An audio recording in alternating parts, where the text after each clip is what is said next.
најави за денешниот дневник. Со низа активности до економско јакнење на жената.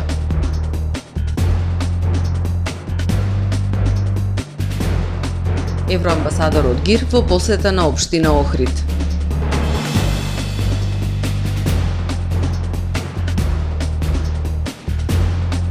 Годинава за прв пат изостана туристичка промоција на Охрид на Белградскиот саем.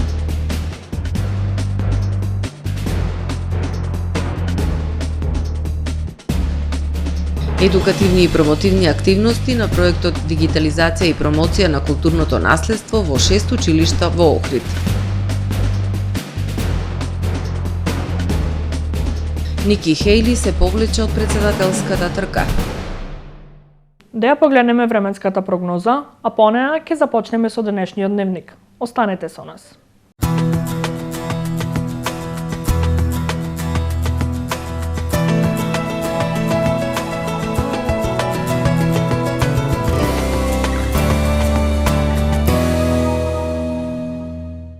Охрид денес по студеното утро во текот на денот имавме умерено облачно време со сончеви периоди.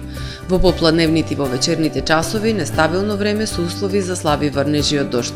Максималната дневна температура изнесуваше 12 степени Целзиусови. Во четврток над Северна Европа ќе се наоѓа центар на широко поле на висок воздушен притисок, кој што над најголем дел од Европа ќе условува претежно ведро време со локална облачност и релативно топло за овој период од годината. На Пиринејскиот, Балканскиот и на југот Апенинскиот полуостров нестабилно време со врнежи од дожд. На Балканскиот полуостров утре ќе преовладува умерено облачно и нестабилно време со врнежи од дожд. Во северните предели стабилно време со локална облачност. Максималните дневни температури ќе се движат во интервал од 9 до 15 степени. Во Македонија во четврток денот ќе го започнеме со свежо утро со утрински температури кои што ќе се движат во интервал од -1 до 7 степени. Во текот на денот ќе преовладува умерено облачно и нестабилно време со слаби и локални врнежи од дожд. Ќе биде ветровито и посвежо. Ќе дува до умерен југозападен и северозападен ветер кој што ќе достигне брзина до 20 км на час. Максималните дневни температури ќе бидат во благо опаѓање и ќе се движат во интервал од 5 до 16 степени. Во Охрид во четврток ќе преовладува умерено облачно и нестабилно време со врнежи од дожд. Минималната температура од 3 степени, додека пак дневната ќе достигне до 10 степени. Во петок во Охрид ќе преовладува умерено облачно време со сончеви периоди и дневна температура до 9 степени. Во сабота по свежото утро и температура од 2 степени, во текот на денот ќе преовладува претежно сончево време со појава на локална облачност и дневна температура до 11 степени. Во недела ќе преовладува умерено облачно време со сончеви периоди. Минималната температура од 3 степени, додека пак дневната ќе достигне до 11 степени Целзиусови.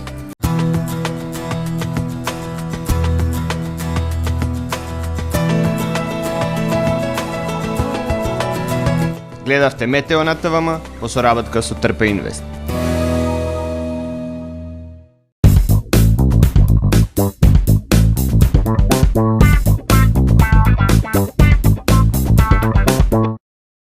Тамаро е 25 години охридски водечки лидер и препознатлив бренд.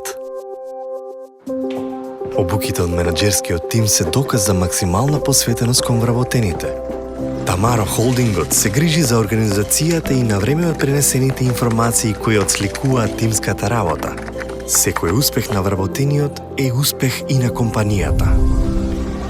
Маркетите располагаат со производи со висок квалитет од секакви брендови по одлични цени.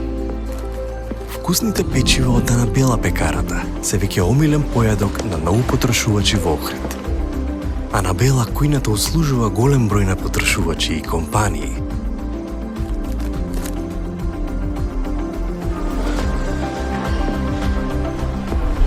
Рибарата е секогаш снабдена со најразлични видови на риба и морски плодови. А месарниците располагаат со свежо месо и месни производи во секое време. Уживајте во својот охридски домакин. Тамаро, повеќе од маркет. Добре дојдовте во светот на Кармен Бау Центар. Во беспрекорно уреден продажен простор, купувањето во еден Бау Центар никогаш не било попријатно.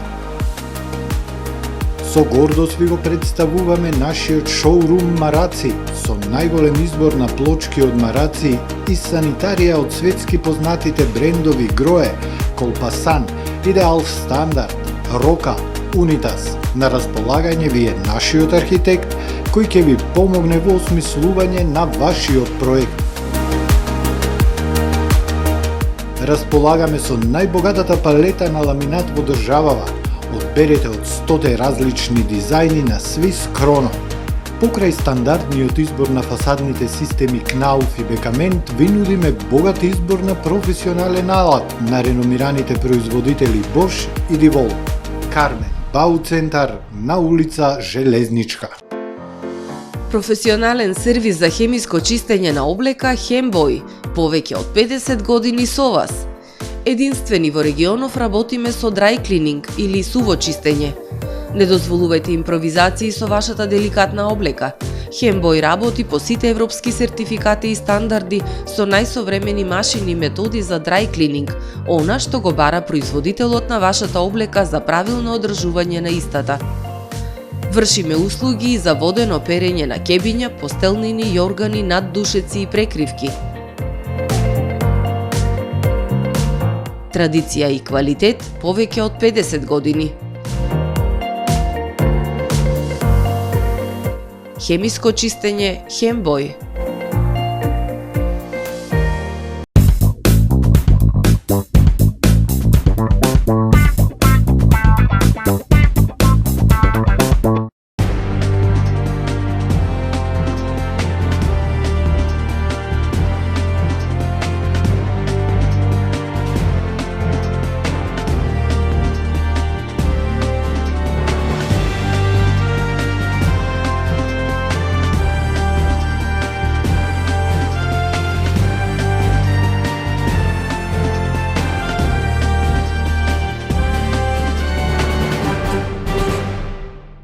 Добар ден. Прво издание на Дневникот на ТВМ. Националната платформа за женско предприемништво со низа работилници работи на јакнење на позицијата на жената во општеството.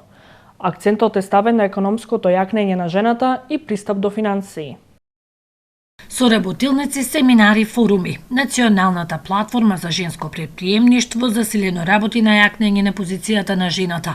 Особено внимание се става на економското зајакнување и улеснување на пристапот до финансии. Над 90% од жените предприемачи во земјава раководат со микро или мали бизниси. Деловните жени мора да го добијат заслуженото место. Поминавме во година и 2 месеци веќе 7 обуки, кои што беа пристап до финансии, циркуларна економија, дури и како влијаат ево климатските услови на предприемништвото. Во групите кои што ги посетуваа овие обуки беа од најмладите женски предприемачи, кои што ни се во училиштата, факултетите, а се разбира бизнис секторот од руралната жена до микро-макро предпријатија за нејчи, адвокатски канцелари, секој оној сегмент каде што може жената да се најде како самостоен носител на бизнис. Проникнуваа нови идеи за бизнис. Во овој период, бидејќи Охрид е сепак град со сезоналност во самата работа, нив им испадна идеи што да прават со остатокот од времето. Во сите 8 плански региони во земјава се формирани совети на жени, кои како засебни тела го унапредуваат женското предприемништво на локално ниво. Во Охридскиот совет основачи се 17 жени од различни бизнис сфери. Основачки членови се 17, имаме од сите бранши, дури и советнички од општина Охрид, локален економски развој, бизнис сектор, активни чинители. Ние самостојно ја изработивме под раководство на Мимоза Поповска, значи таа даде најголем придонес, стратегијата на општина Охрид, која што ги има буквално сите податоци за жената, пресек на женско предприемништво во градот, со што ние го направиме акцискиот план кој што следнава година ќе треба да го реализираме. И државата, и локалните заедници заеднички треба да работат на зголемување на бројот на жени собственици на бизнис. Евроамбасадорот ГИР во посета на општина Охрид. На средбата со градоначалникот Пецаков било разговарано за напредокот на општината, финансиските разложувања на локалната самоуправа и јавните предпријатија и спроведувањето на препораките од УНЕСКО. Во посета на општина Охрид денес беше евроамбасадорот Дејвид Гир. Во рамки на посетата, амбасадорот оствари средба со градоначалникот Кирил Пецаков. На средбата било разговарано за напредокот на општината, како и за финансиските раздолжувања на локалната самоуправа и јавните предпријатија. Амбасадорот ги поздравил заложбите и успешното менаџирање на општината. Соговорниците разговарале и за напредокот во спроведувањето на препораките од УНЕСКО, како и за соработката со владините институции. Амбасадорот ја поздравил и реализацијата на проектите кои што се финансирани од Европската Унија, особено оние кои се однесуваат за поранешниот простор од касарната. Дополнително разговарали за понатамошниот развој на оваа локација. Градоначалникот го запознал амбасадорот со идните проекти кои ќе се реализираат таму, а тоа е префрлањето на основното училиште Кочо Рацин, изградбата на адреналински парк, како и дополнување на памп-ап траката, за што амбасадорот изразил силна поддршка за нивна реализација, информираат од општина Охрид. Српските туристи се традиционално меѓу најбројните кои ја посетуваат нашата земја, а посебно им е омилен Охрид. Поради тоа, неучеството на годинешниот саем за туризам во Белград за хотелиерите и за општина Охрид е пропуст кој не сме да се повтори. Додека пак од Агенцијата за промоција и поддршка на туризмот вела дека поради ограничени финансии не закупиле штан на оваа голема туристичка манифестација во регионот, туку се одлучиле за учество на саемот во Берлин како по приоритетен. Македонија и Охрид годинава не се представија на најголемата и најзначајна туристичка манифестација во регионот, меѓународниот саем во Белград. Со години на саемот во рамки на македонскиот штанд се промовираше градот Охрид и се организираше традиционалната Охридска вечер, но годинава Агенцијата за промоција и поддршка на туризмот не закупи штанд на 45-тиот Белградски туристички саем, со што изостана директна промоција пред туроператори и агенции од Балканот, Југоисточна Европа и други делови од светот. Тоа за хотелиерите е скандалозно, бидејќи минатата година бројот на српски туристи беше зголемен за 10% во споредба со 2019-тата, која се смета за една од најуспешните во туризмот. Не може да ги негираме тие оценки дека се скандалозни и така натаму. Сето тоа треба да го прифатиме дека е така направено, е така, кога ќе се направи грешка се прави извинување и се оди понатаму. Значи и треба да се прими тоа извинување од нивна страна и да се разбереме дека да, тоа е некаква грешка направена, не е ништо намерно. Охрид беше подготвен за учество на саемот во Белград. Општина Охрид во својата програма предвиде буџетски средства за учество на саемот, но Агенцијата за промоција и поддршка на туризмот не ги исполни своите обврски, велат од локалната. Во нашите контакти со одговорните на Белградската туристичка смотра, уште во јануари ни беше посочено дека агенцијата се уште не извршила резервација на штандот за Македонија. Со оглед на фактор што изминатите години редовно сме настапувале заеднички како држава, сметавме дека административните формалности од страна на агенцијата ќе бидат навремено завршени. За жал, тоа не беше случај и оваа година за прв пат Охрид не беше дел од оваа значајна туристичка манифестација, објаснуваат од општина Охрид.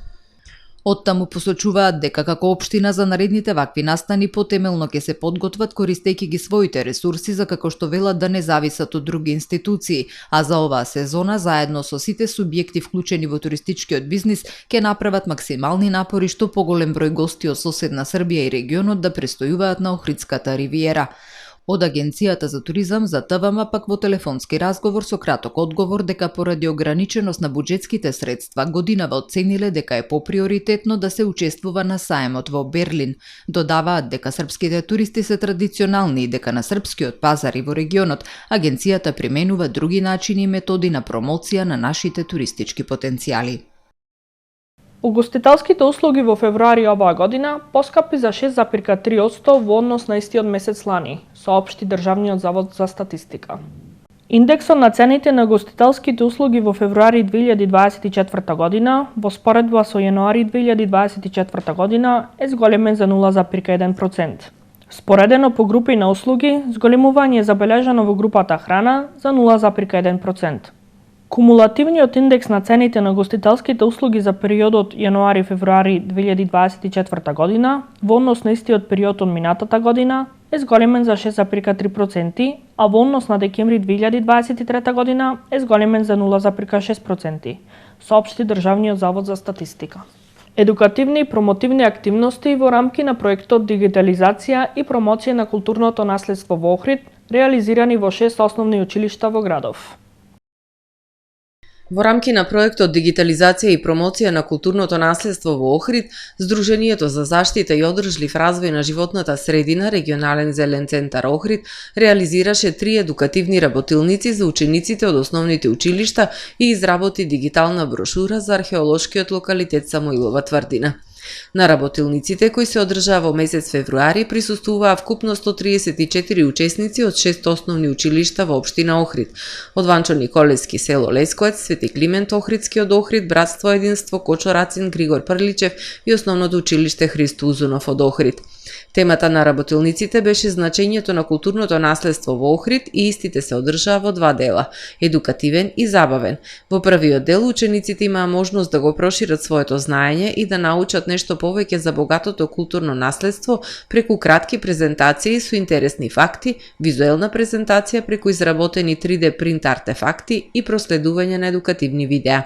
Вториот дел од работилниците беше наменет за забава и тимски игри, во кои учениците имаа прилика за меѓусебно запознавање, дружење и развивање на лидерски и комуникацијски вештини, информираат од локалната. Дигиталната брошура за Самуилова тврдина се состои од основни информации и детали за овој важен историски локалитет. Планирано е и по завршување на проектот да се продолжи со константно ажурирање на дигиталната брошура при секои нови резултати од тековните и идните археолошки истражувања. Се изработи QR код со чие скенирање се обезбедува директен пристап до дигиталната брошура. Истиот е поставен на постоечката инфотабла на самиот влез во Самуилова тврдина, со што домашните посетители и туристите ќе имаат непречен пристап до ажурирани информации за локалитетот.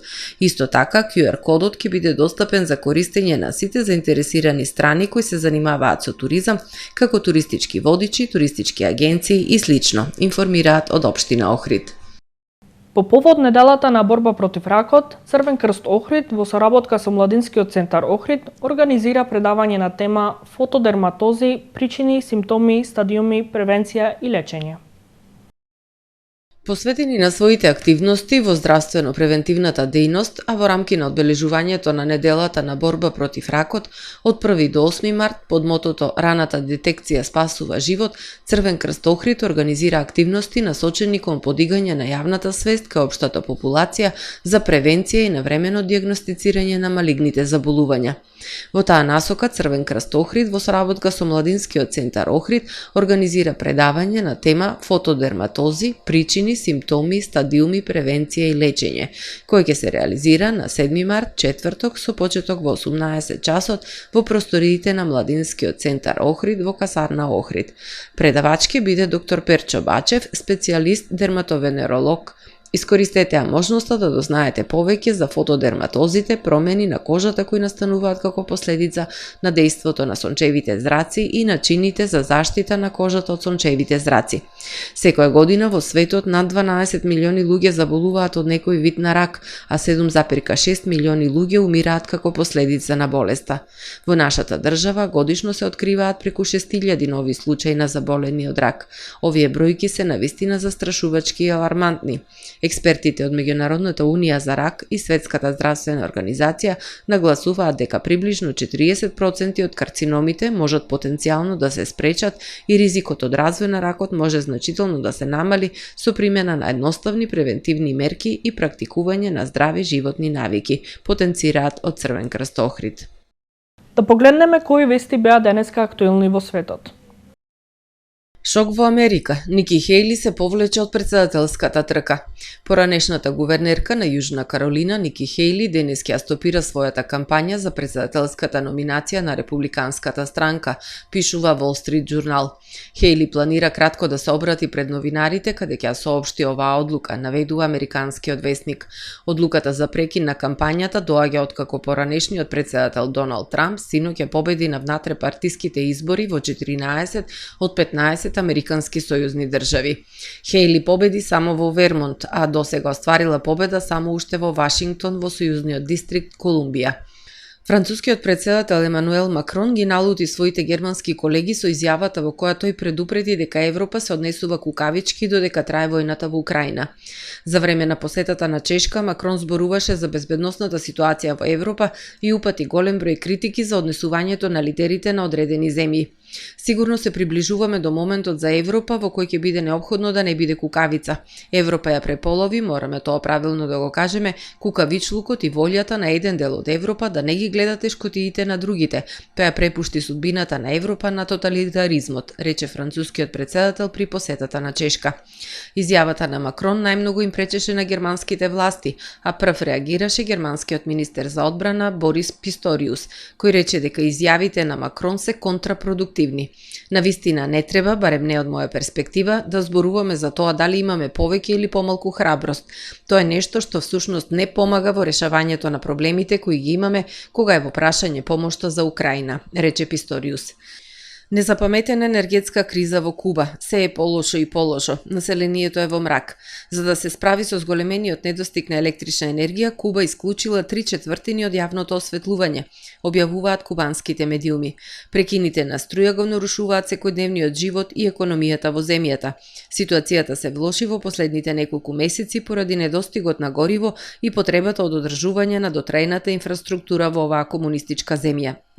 Кубанскиот министер за енергетика и рударство на состанокот на Советот на министри рекол дека мерката за исклучување на јавното осветлување е само една од многуте кои вклучуваат затварање на илјадници државни служби и пренасочување на производството за да се олеснат ограничувањата за електрична енергија што ја потресуваат земјата, јавуваат државните медиуми. Куба за своите економски проблеми ги обвинува пандемијата со коронавирусот и острите американски санкции, влошени со слабите напори да се реструктурира централизираната економија со која доминира државата.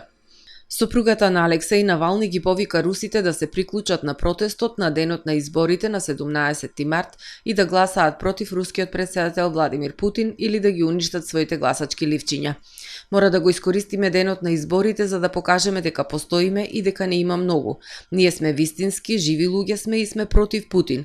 Мора да дојдете на гласачкото место истиот ден и во исто време, во 17 часот попладне, кажала Јулија Навални во видео на YouTube. Оваа идеја била на Алексеј Навални, кој сметал дека демонстрантите на тој начин ќе го избегнат ризикот од апсење. Почитувани гледачи, ова е се што подготви информативната редакција на ТВМ за првиот дневник. Ви благодарам што не следевте. Пријатно.